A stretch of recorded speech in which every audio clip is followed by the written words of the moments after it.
Sing.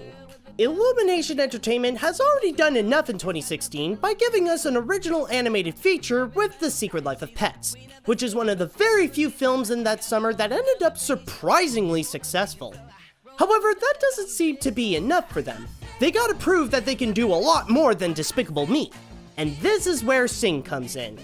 Not only does it have a huge list of celebrities lending their voice here, but it also has a giant list of songs that are featured with more than 85 well-known songs, and only one original piece by Stevie Wonder. I mean, if you're gonna have a main one, you might as well make it stand out, right?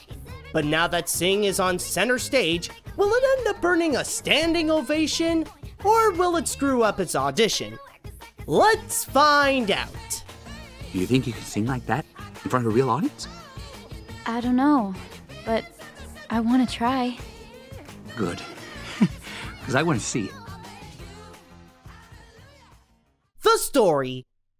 As it is a more character-centric story, the movie is not just about Buster Moon and his mission to save his theater. This is about Moon and all the people performing in his show. Admittedly, the main portion can be considered weak about the failing theater that's trying to get back on top, since it can get its predictable moments. To spice things up, it incorporates side plots that looks into the lives of other characters, like Ash dealing with a breakup, Johnny's struggle in the crime family business, Mina getting over her shyness to let out her golden voice, and many more. Where were you? I was at a rehearsal. Dad, I don't want to be in your gang. I want to be a singer. How did I end up with a son like you? However, with the way this movie is treating them, they're not necessarily side plots and more other main plots, and that's where the movie's biggest problem lays. It doesn't have a focus. Sure, technically the main character here is Buster Moon, but the movie wants to make all the performers in the show the main characters as well, thus making this huge juggling act where it continuously hops from one plot to another. Maybe it's not that much of a big deal, but the reason why it feels so bothersome is because these plot lines are so well told.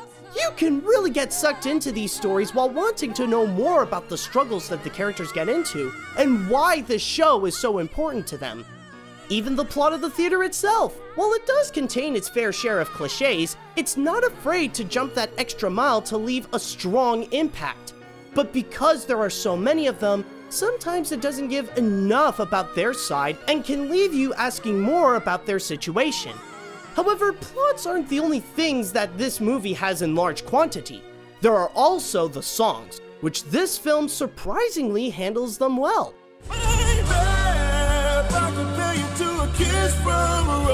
Oh my gosh, look at her butt. Oh my gosh. Although it's not really a musical, they're used only as snippets to present the singing talents of the characters.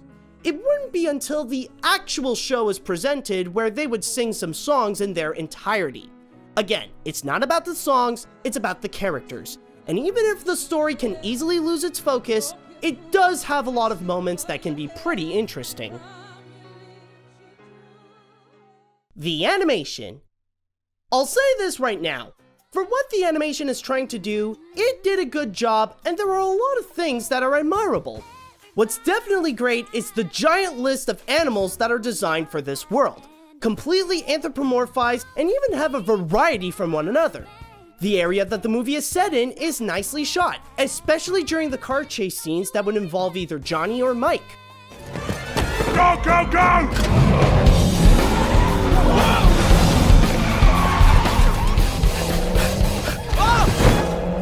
The Moon Theater perfectly captures how it was once a beautiful place but now has seen better days, on top of having moments where the effects really shine to give some intense scenes.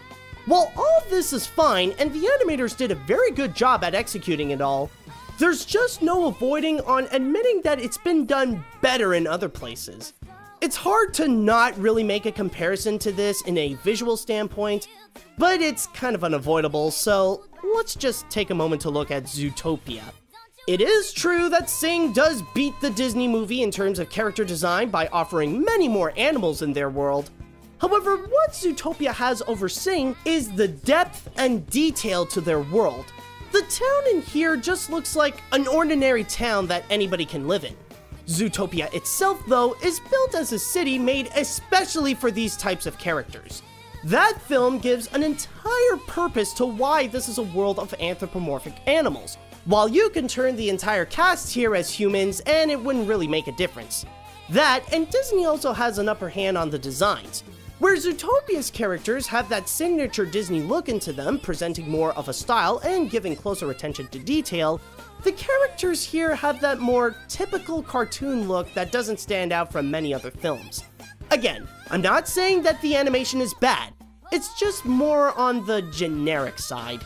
If I can end off on a high note here, the one thing I cannot take away from it is that the character animation is really top-notch, especially with the choreography whenever the characters are prepared to burst into song. Hey, I just met you, and this is crazy, but here's my number, so call me maybe. Is it the best animation of the year? Not really, but it does work well on its own. The characters. While it wants to present an entire show, it wants to also explain about the people that are in it. Starting off with Buster Moon, he is the eccentric theater owner that's quick on his feet in order to put on the singing competition that would sure put him back in business. However, since his focus is set so much on making his show, he can have a massively stubborn side that might leave a bad taste about him, seeming like he cares more about his show than the people that are in it. You're a female and you're a teenager. This song was made for you. Wow, it's like you can see inside my tiny teenage mind. I know, right? Speaking of the performers, this is one of those very rare movies that are capable of applying some quality in a movie where the cast is large in quantity. Each of them contain a good amount of depth that present why they want to be in there and what it means to them. There's Ash, who has to go through a breakup while breaking the mold of being a teenager. Johnny, who's in a tough situation of choosing either to follow his passion or to make his dad happy by helping him organize crimes. Mina, who arguably has the most beautiful voice among all the cast, but she has to learn to overcome her nature of being shy and more of an introvert. Mike is more the selfish type that aims to win the $100,000 prize, but gets too ahead of himself by going around and act like he already won, which would get him into trouble.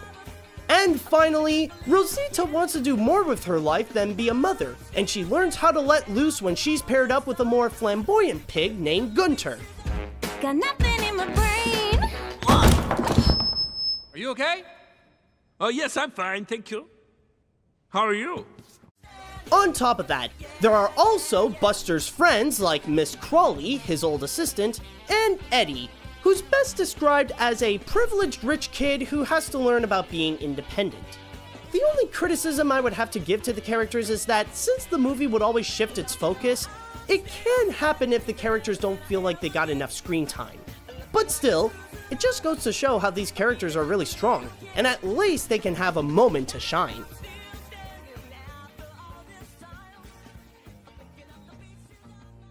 Sing may not be the most dazzling performance you'll ever see, but it can bring out an enjoyable tune. Despite the complete lack of focus on what story to tell and looking rather generic at first glance, the nicely executed animation, a large cast of really likable characters, and a good amount of heart definitely makes it one of those feel-good movies to hear some big-name celebrities singing some popular songs that you might know. If you're someone who has an interest in singing, or if you're into the theater life, then this could actually be for you. It was definitely one of those movies that had a lot to offer with the voices and the songs, but it ended up well packaged enough to where it can at least be considered satisfying. You know what's great about hitting rock bottom? There's only one way left to go, and that's up!